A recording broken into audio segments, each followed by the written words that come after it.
on jarama min mbasiyo tan sukaɓe comme no mbajortono ɗen ɓe guetti no ceerno wajori on hanki ɗum min mbawa ɗon ɓurde ko musidɗo darino joni ko haali ko kanko Baro Keɓe ko musidɗo mo ganduɗen mo keptinɗen ɓoyɗo e men gollido e men ɗum ɗo way kono ko on accusé ji ha ɗum yetti toon ko caɗele noon addi ɗum hay goto yiiɗa caɗele ɓeɗo kalni en depuis Égypte ha Palestine ha Gaza no sukaɓe gurdi hande so on jeehi Mali ya 34 morts ko désordre so on jeehi Rwanda ko noon te ko sukaɓe ɓurata hen hebde cause o oɗon ñaaga tan nde mbattoton jaam e haqqileji mon ko on sukaɓe tokosɓe oɗon jogui avenir ko yahata ko nawrani on et puis emin cohli on janggo onon goni avenir wuuro ngo janggo ɗum noon on jarama tinno ɗon no fewi kadi e jignaɓe ko kalata ko jokkon haajuji mon jokkon golle mon jokkon jangdeji mon jokkon formation comme no wiiri ni on mbawa yaade sans formation mo yahani école yahat formation neɗɗo wawa yaade taw ala haydara e hoore mum no amen ni non on jahat formation ne woodi o waɗe on inscrit keɓon kayitaji jahon mbaɗi on formation jokkon haajuji mon onon goni avenir u leydi ndi janggo ɗum noon on jarama emin belti nde min ji nde gartuɗon nde ɗum ko plaisir amen hayso tawi tampama hankkadi gasi ɗum noon en gartat e hoɓɓe arɓe men ɓe ñu ngi jégalu ci yéen ñu xam ni yar bi ngeen wax ci xale yar bi mu ngi fi gunaas dañ leen yar sëriñ bi daf leen yar dañ leen jàngal dañoo xam parents yi dañoo xam nu ñuy yare l'accident am na cause am na problème am na xale yi yëpp ñu jàpp fii tey kenn fekkuñu ko mu yor xeer mu yor bant daa am nag ñu ñëw tooñ xale yi suñu waxee xale yi ba pare ñu ngi ñaan ngeen dem ci ñiy tooñ xale yi ñi tax ba xale yi yegg Kolda ba ñu jugé leen xale yi ñooñu ñii xale yi nga gis argay monsieur s'il vous plaît Aruna kii yellool na prison 10 jours kii école mooy place am suñ ko état bi mënul delloo école jàpp ko delloo ko parent wam ne ko waxal ak xale bi mu dégg bugguñu beneen yoon mu ñëwaat lii ñu dugal ci bopp xale yi waruñu ko woon dugal ci bopp xale yi man dama foog noonu nit balaa mu dugg gendarmerie day dem formation dem jàngi def lépp sonn nañ xale yi dem bi ma leen laajee seen yaram yëpp mu ngi xasan seen tànk yi ci suuf day tàng dañoo toog ba seen tëstal yi taat yi day métti loolu waruñu ko def xale yi mineur 17 ans 18 ans école mooy seen place du prison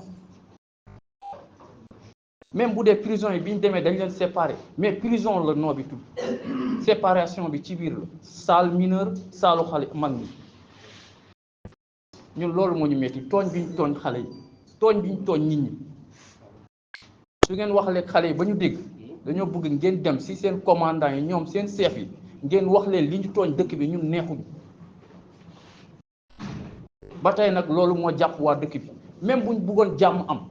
buñ bëggee jàmm am ñun ñëpp jàmm lañ bëgg mu am mais tooñ bi ñu tooñ waa dëkk bi moo ñu métti ni armée bi doxalee ñun neexuñu li ñu defee xale yi neexuñu ni ñu yóbbee xale yi embarqué leen devant tout le monde fii paa yi di say maire yi di say nit ñi di daanu loolu neexuñu ba tey ñu ngi ciy dégg mort d'homme koo xam ne dañ ko torturer dóor ko ba mu dee te am nañ ay preuve am nañ ay seede loolu neexuñu même bu dee xale yi dañoo manifester ñu fekk ci ñoom xeer fekk ci ñoom bant détention de 3 jours la mais évacuer xale yi devant xalif bi loolu manque de respect mu ngi ñu ngi waxtaan fii ñu wax Touba wax Tivaouane mais sañu ñu ko woon def Tivaouane ou Touba xalif bi nag am na lu ko métti trop ci région Casamance manque de respect bii ñu def xalif loolu métti na ko kuy def discours ku fi ñëw seet si ko danaan dañ maa tooñ dañoo tooñ xale yi démb dafa dindi 50 000 may xale yi dindi jus ñaari paquet may leen dañoo tooñ xale yi su ngeen demee ngeen wax ak kilifa yi fi nekk ak kilifa bi fa nekk sans adresser li xew ñu ngi tooñ xale yi ñu ngi tooñ xalifa ñu ngi tooñ waa dëkk bi te duñ leen ko baal de ku ci sa loxo tax duñ ko baal lu ñu mën lu koy yàqal dinañ ko def dañoo tooñ xale yi mais ñun dañoo bëgg la paix xale yi bokkuñu ci xamuñ lu xew ba tey nag gisuñu dara lu xew ci li jëm ci li metti nañu nag ba ci kanamu yàlla ni mu méttee xalifa bi mais xale yu Gunaas dañoo yor boo ci woowoon ñaar ñett nga laaj leen fañ la da jàppee dinañ ne dañ la fekk sama buntu kër dañ ma fekk sama biir kër dañoo ñëw ma tiit ma daw ñu jàpp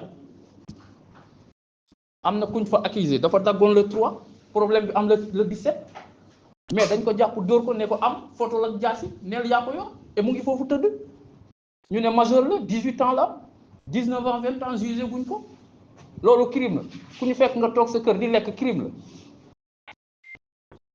ku sa xalif woo nga ñëw crime la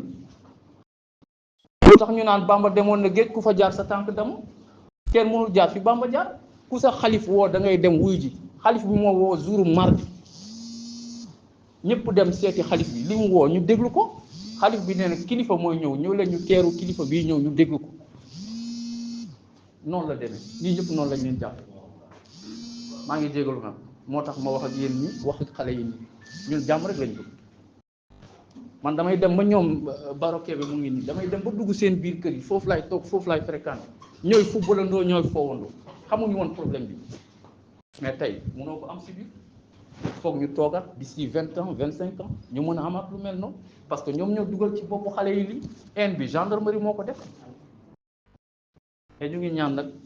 lu ngeen mën ba jàpp ci ba ñu fa nekk libéré 105 bi ñu def ci lu ci état bi mën ba ñu libéré loolu mooy mën a delloo si jàmm ñu ngi ñaan yàlla ngeen def ci ba loolu am maa ngi jégalu na